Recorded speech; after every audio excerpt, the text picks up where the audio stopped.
the latest news on our website tribune.net.ph and follow us on Facebook, Twitter, and Instagram. You can also subscribe to our YouTube channel, Tribune Now. The Daily Tribune is one with the nation in facing the COVID-19 crisis, and in line with this, the Daily Tribune digital edition and press reader is now available for free online. You can also download the Daily Tribune app on Apple Store for iOS users and Google Play for Android users to get the latest and most comprehensive news online. Daily Tribune is also inviting everyone to join its community Viber Katribu to get updates on the freshest and hottest news and entertainment stories.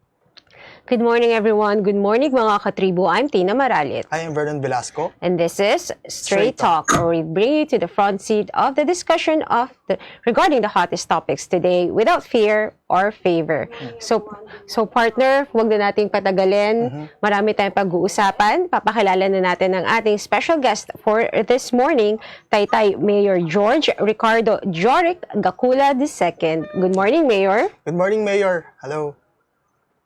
Sir, how are you? How have you been since your recovery from COVID-19, sir? Which affected you personally earlier this year?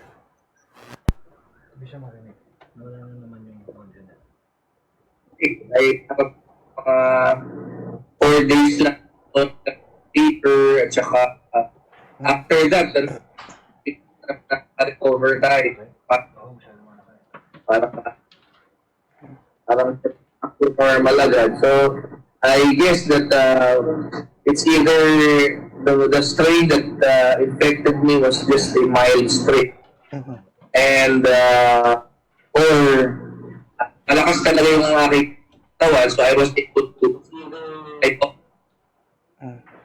So, Mayor, having been personally hit by this viral disease, in a way po ba nakatulong ito on how Taytay is responding to the pandemic? Kasi alam niyo po kung ano yung dapat gawin? Salamat sa frontliners natin Taytay. Dahil we have reports from our municipal health officer that as of today, parang nasa 50 yung ating active cases. Nasa 5. So, stand to continue for strict health protocol. Data ito din namin share na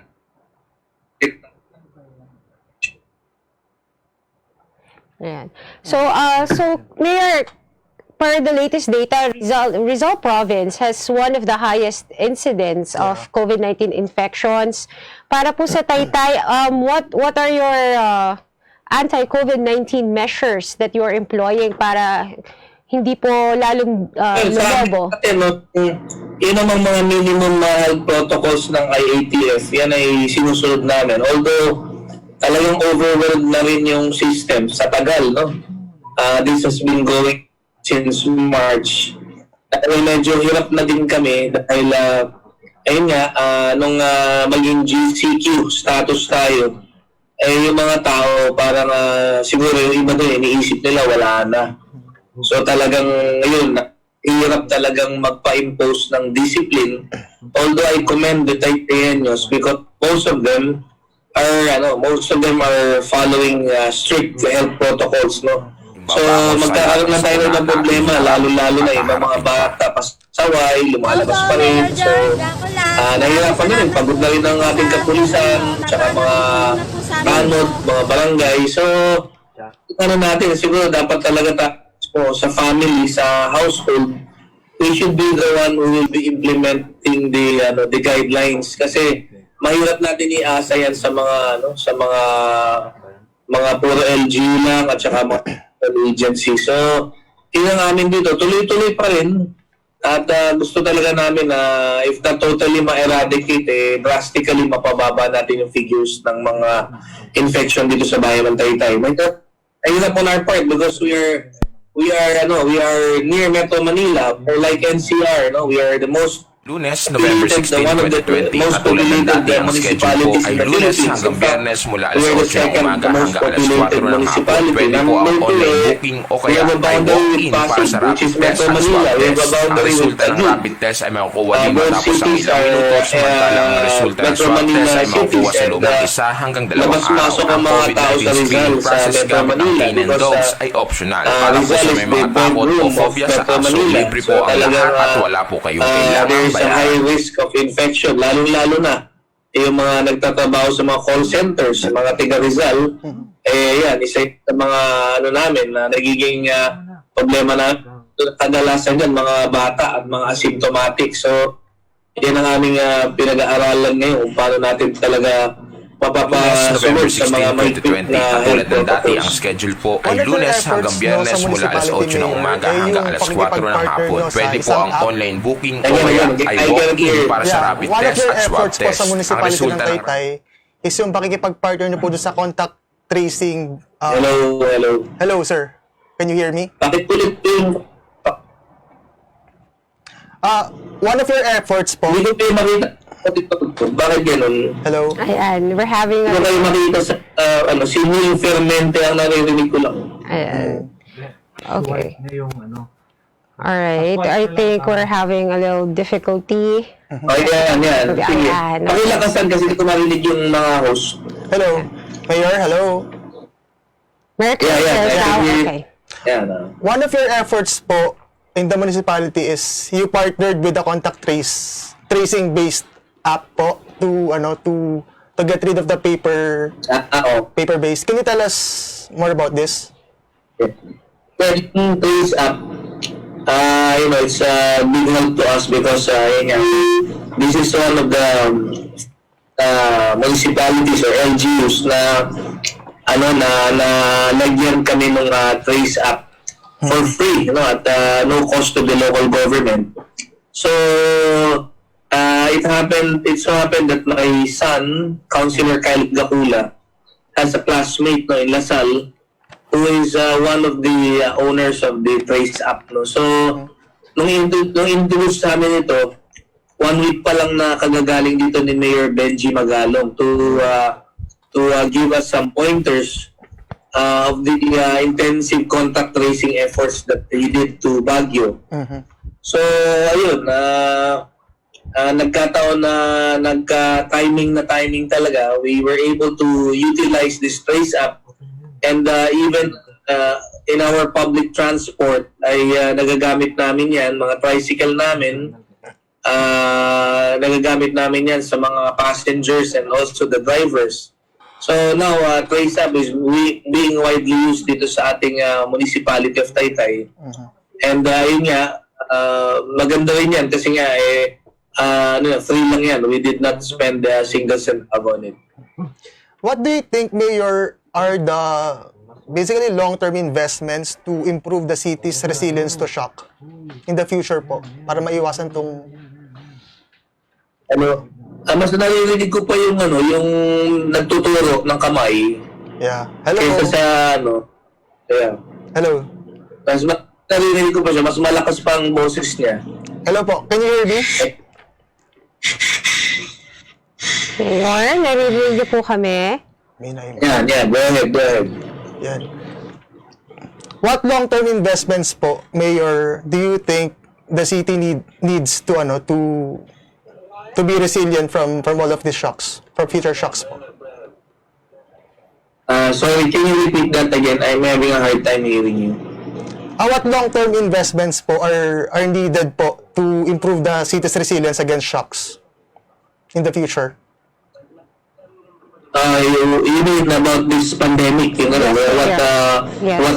long-term solutions, parang ganun? Yes po. Yes, Mayor.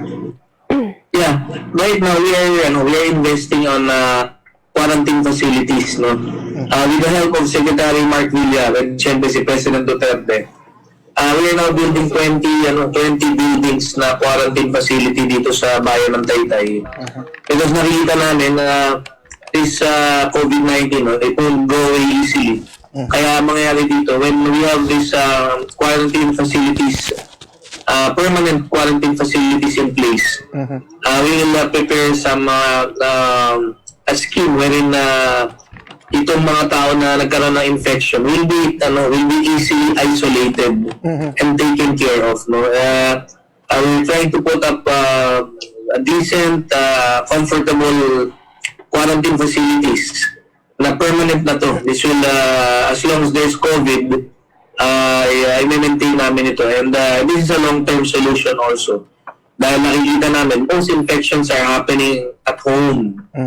So, kung magkasakit ang isang tao dyan, especially if the house is small and isa lang ang kanilang comfort room, isa lang yung kanilang dining area, most likely other members of the family will get infected. So, our long-term solution is to intensify the contact tracing and also to prolong the practice of health protocols, and at the same time to invest in hindi naman world class, no, but very convenient and comfortable permanent quarantine facilities. May iba tayo, Mayor, no? Yung Taytay Tiangge, recently binuksan po siya to revive the economy. So what health protocols have been in place po? Ano po yung mga nagbago? Taytay Tiangge, nung pumasok na yung GCQ, agad-agad complete na meeting lahat yung mga organizers. And then, with the help of our department heads, it's headed by our disaster office, si Engineer Paula Sapanta. Ang ginawa namin nun, sinukat lahat yung floor area ng mga tiangge. Pero only allowing a capacity of 2 square meters per person. So, first in, first out sa bawat tiangge. No? We do not allow overcrowding inside the tiangge. And then, before you enter, there's the regular temperature check and washing of hands. No, we put up hand washing stations, and then there are marshals going around the tiangges to ensure that what happens inside the world-class malls is also happening inside the tiangge. No, we are very, very concerned with the safety of our shoppers because we want to put up an image. We want to show that it is safe to shop in Taytay. Kasi ang Taytay is the garments capital of the Philippines. So, what we can do is to show to the world and to the whole country that when you go to Taytay, it is safe from COVID-19. Well, especially when you go to the tiangges. So, Mayor, since napag-usapan na rin naman natin yung tiangge, yesterday I think you had a crackdown on at least 100 illegal vendors who set up shop sa vicinity po ng tiangge. Ano na po ang update natin dito, Mayor? Yes.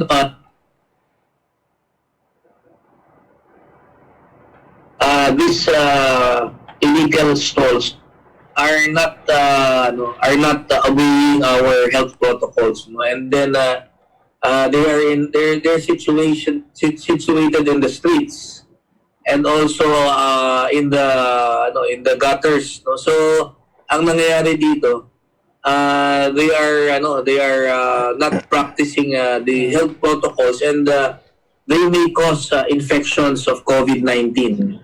Also, the social distancing rule is not followed. They do not have marshals that see that these rules are being followed. So, and also, they're also nuisance, and they threaten the existence of the legal tiangge operators. No? So, with the help of the National Police, Philippine National Police, and other departments here in the municipal government, we gave them almost 2 weeks warning.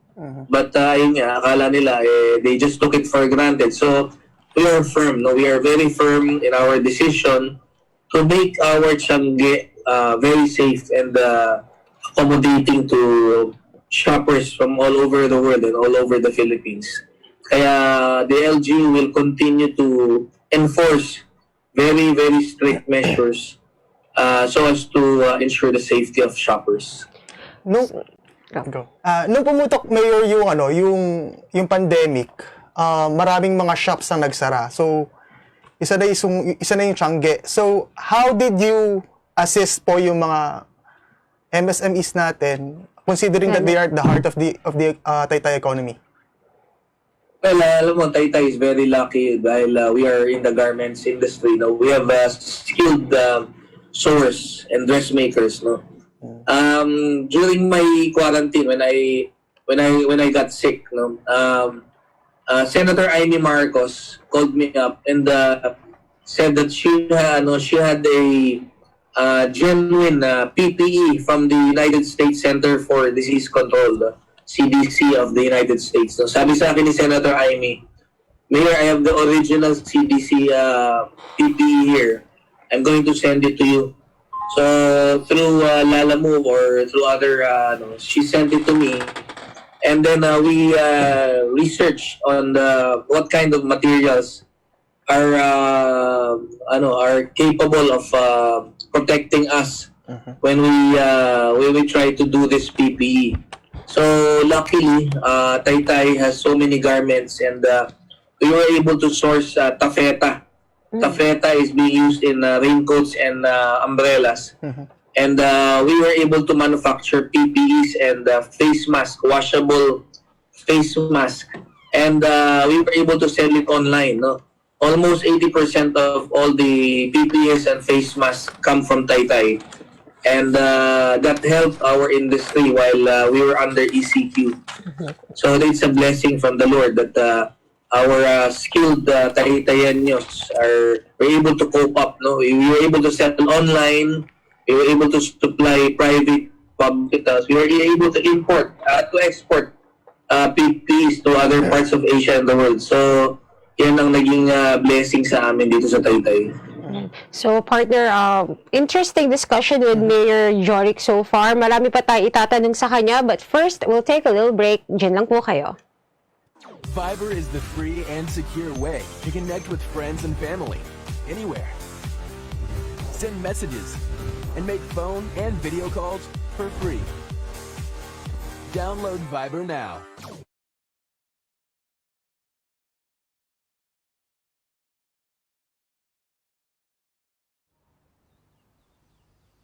Magsha-shopping na lang ako! Hashtag 143SM. Call to deliver. Hello, can I get the following? One pink chair, bed sheets, na pink yung soft ha, tapos slides, size 8, pajamas na blue. Oh, don't forget like, Hashtag 143SM.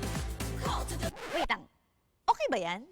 Anything at the SM store, ma'am. Call to deliver. Kuya, pwede rin ba ako magpa-deliver sa ate ko sa Taguig, tapos sa friend ko sa Davao, tsaka sa, cancel ko sa Lipa? Okay ba yan? Kahit saan po, pwede kami mag-deliver. Call to deliver.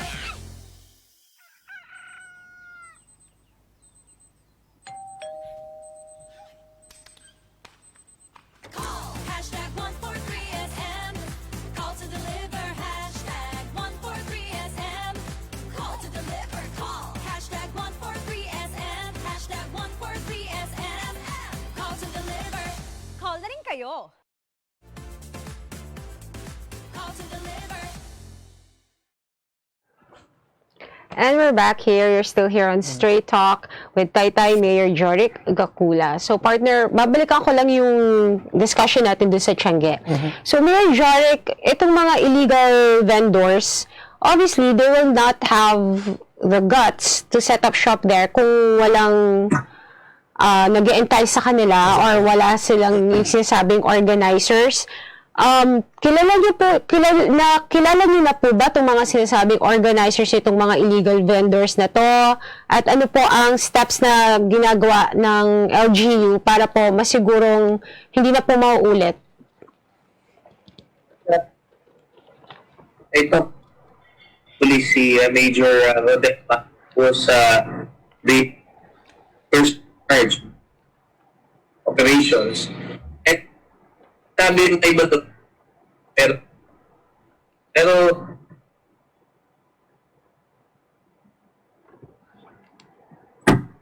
Alright. sense na merong nagpunta sa kanila doon. Pero ayun nga, alam mo, nakakawa din ako sa kanila.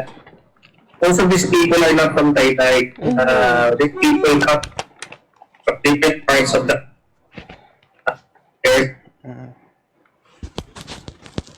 Okay. Sa Marap.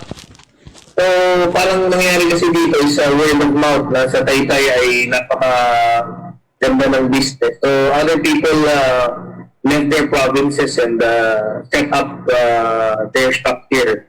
Their illegal shanties or illegal stores. Dapat Mm-hmm. and we already communicated with the owner of Club East. And the owner, he provided a very nice option, very near, just steps from our new public market. Ay nandun na she allowed the use of that area para dun sa mga madisplays, no? For a very, very small fee. So, ayun, may alternative naman na location. It's just that yung iba talaga matigas ang ulo.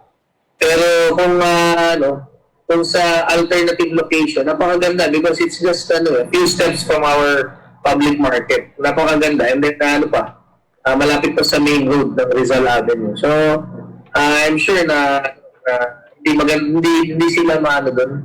Hindi sila ma-displace doon. They just want to follow the rules. Sa ibang balita, Mayor, you are for the desilting of Laguna de Bay to lessen, if not totally eliminate, flooding that affects Taytay all these years po. So, can you tell us more about that po?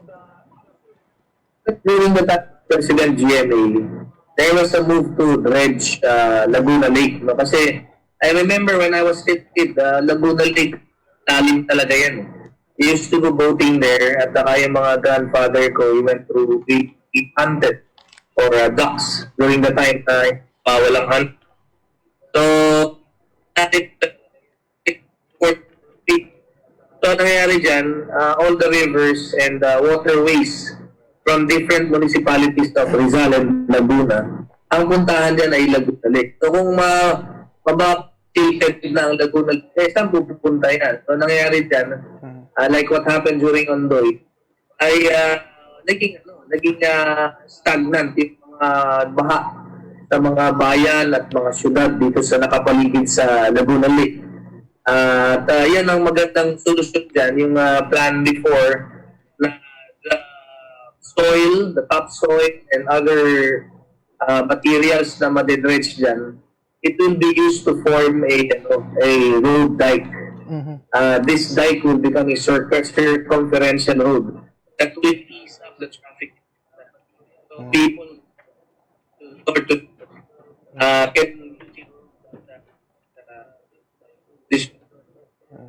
can Maiba tayo, Mayor. There are clamors from heritage conservationists against the what do you call this? Transformation of the old municipal building into a hospital. So, what are the latest developments po regarding this slant? I'm a very passionate person when it comes to history, no? And I'm the first one who will react ever a historical heritage monument or a heritage project will be demolished. But the old municipal building not anymore the historical building that was built during the 1950s. No? The original structure was 2 stories, and after 1980s, it is already transformed into a modern building. No, they added another 3 floors. The former mayor of Taytay, 2013 to 2016, has totally constructed image of that building, and no more evidences of the historical past has been left. No, almost everything was constructed. Okay, we're just having some technical So, difficulties. Okay. it is 2016, and it is a condemned building condemned during the time of Mayor Badera during the 1990s. It was already condemned. I remember I was a councilor then. And our former mayor wanted to transfer the seat of government near the public market. No? He even presented to the council a diorama of the new building. And the reason for the new building is because at that time it was already a disaster waiting to happen. No? An old building that was transformed without the structural engineering that was needed to enforce the safety of the building. So during 2007, the new municipal engineer San Juan, also issued a condemnation of the building because of the safety measures that was not constructed in this four-story building. No? And then that was that paved the way for the transfer of the municipal building to Club Manila East. The one we are using right now. So there is no more historical value when it comes to that building because it has been transformed into a building, a modern building, and almost all the traces of the historical two-story building has been changed already. We also researched in our archives that there is no declaration from the National Historical Council that it is a heritage building. No? Even the past administrations did not declare it as a historical building, and there is no seal or landmark that was put up by the National Historical Institute. So that's why we look for a good location for the 245 public hospital that will be constructed by the provincial government, no? Under Governor Nini Inares. This is the biggest hospital in the province in the making, and it will be maintained. It will be funded by the provincial government. So we are very lucky in Taytay. We have two public hospitals. One which is maintained by the LGU of Taytay, and the other one will be the one maintained by the provincial government. It is very, very timely because during this pandemic, we experienced Taytayeños, and I had a bleeding heart every time I hear a story of Taytayeños that cannot be accepted in a private or public hospital because the capacity is filled up. So this is very, very timely, and we are very lucky, Taytayeños, to host the biggest provincial hospital in the province of Rizal. Ayan. So Mayor, ayan, bago pa tayo magpatuloy sa iba nating discussion, babanggitin ko lang po yung mga pagbati sa inyo ng inyong constituents. Sabi po, keep safe, Mayor. Yung isa naman nagsabi, si Manuel Guevara, basta sa ikaibubuti ng ating bayan, ang aming suporta sa iyo, Mayor Ricardo Gacula. Tapos, si Juanita Santa Ana, magandang umaga po, Mayor. God bless sa inyo. Ingat po kayo. Bigyan kayo ng mahabang buhay sa inyo ni Mayor at Kyle Consi. God bless you. Tapos, Tanoda Roberto, ang galing talaga ni Mayor at walang kagatol-gatol sumagot kapag ini-interview ng reporters. Good job, Mayor Jorik. Congrats po. God bless always. Ayan. Ang daming nagmamahal sa yung mga constituents mo. Very hardworking leader. Our mayor's the best. Saludo po kami sa inyo, Mayor. Ipagpatuloy po ang magandang nasimulan, Mayor Jorik. At may isa pa, si Cloud Morpe. Ang building mapapalitan, buhay ng tao, hindi na.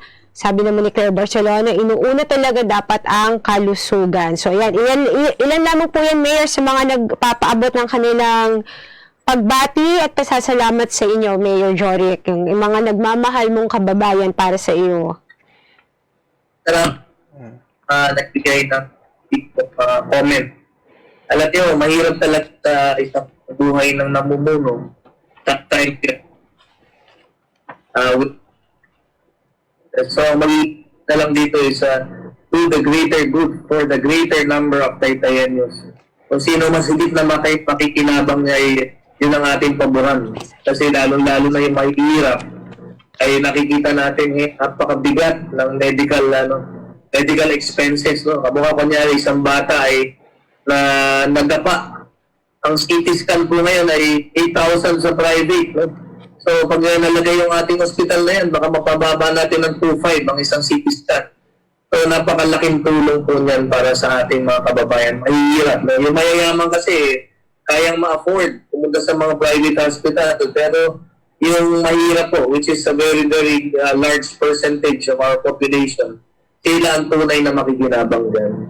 So Mayor, napag-usapan na rin naman po natin yung mga kalamidad na nangyari at yung pag-address ng Taytay sa COVID-19 pandemic.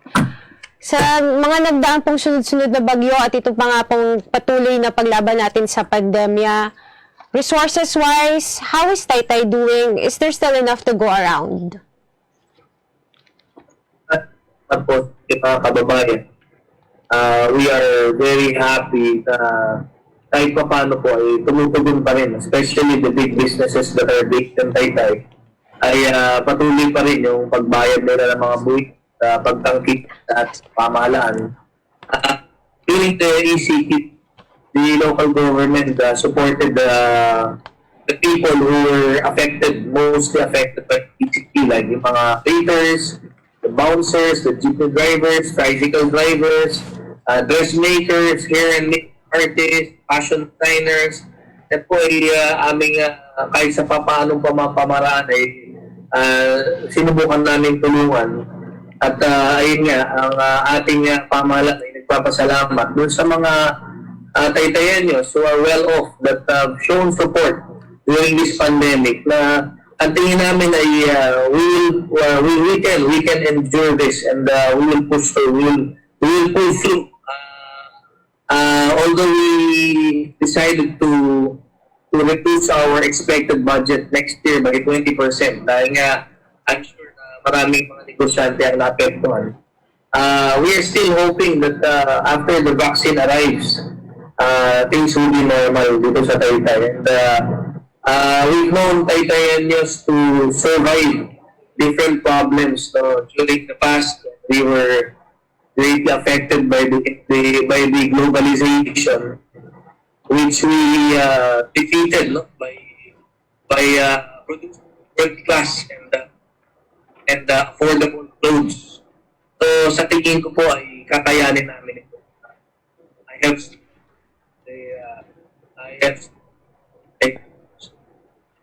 Yan, indeed, Taytayenyos are very lucky to have you as their leader. So, Mayor Joric, we know you have a full day ahead of you. Bago po namin kayo pakawalan, your message to your constituents.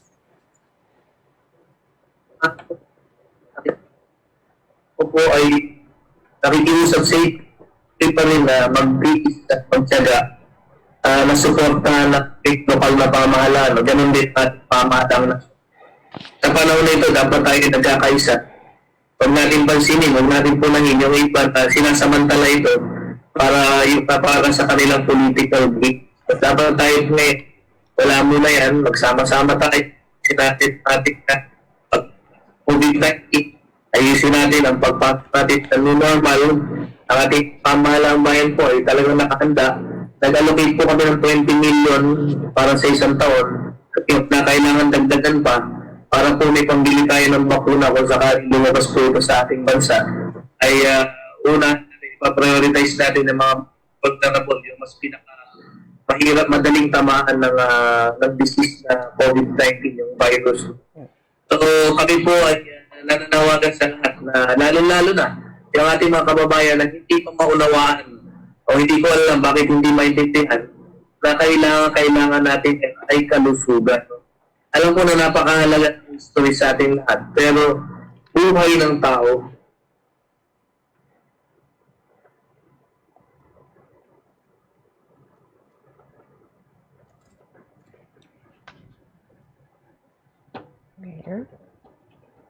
Ayan. Ang importante ngayon.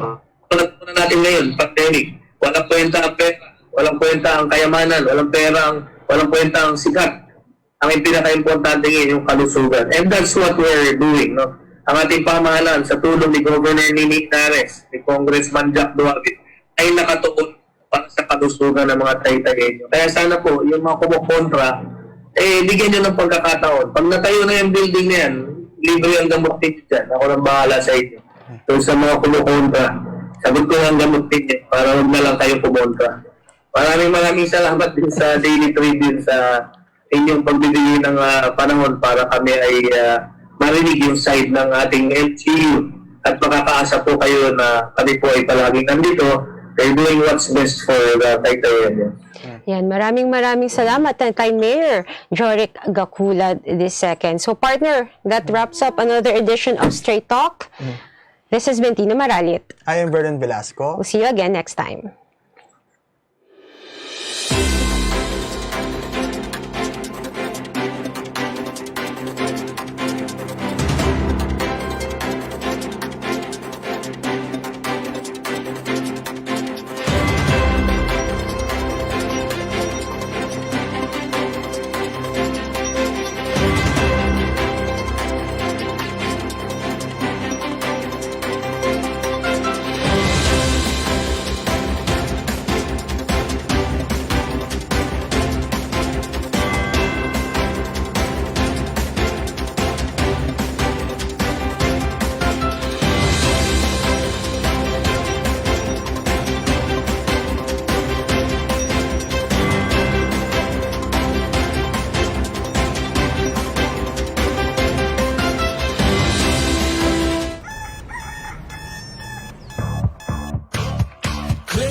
That's it, never thought self-service can be this slick. Modify plans in a snap, walang hirap, it's a wrap. Just tap the app, now you can check, view, subscribe, renew. Help and support for you. Out with the ring apps are the in thing, you know what to do. Globe at home and Globe One, all in the Globe app na yan. Self-service and easy to use, mas okay tayo dyan. Globe at home and Globe One, all in the Globe app na yan. Instant response, no hold time pa, wala nang hintayan. Download Globe at Home and Globe One app, all in the Globe app na yan. Download the Globe One and Globe at Home apps from Google Play Store and Apple App Store now. Download Globe at Home and Globe One app, all in the Globe app na yan. This is a very important story. The important story. Pictures and stories. Today, we feel the weight of history on our shoulders. The way we have been moving leads nowhere. We need to change course. Since the United Nations was founded, the human race has never had to face a set of challenges like we do right now. But together, we can overcome them.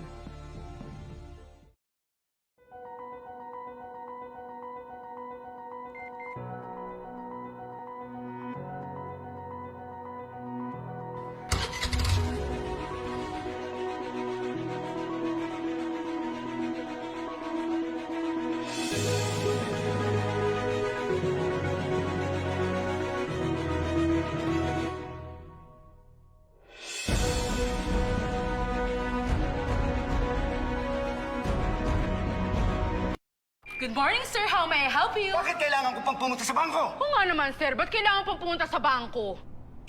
Why not get a UB app? So you can do all these without going to the bank. Bank the way you live. Union Bank.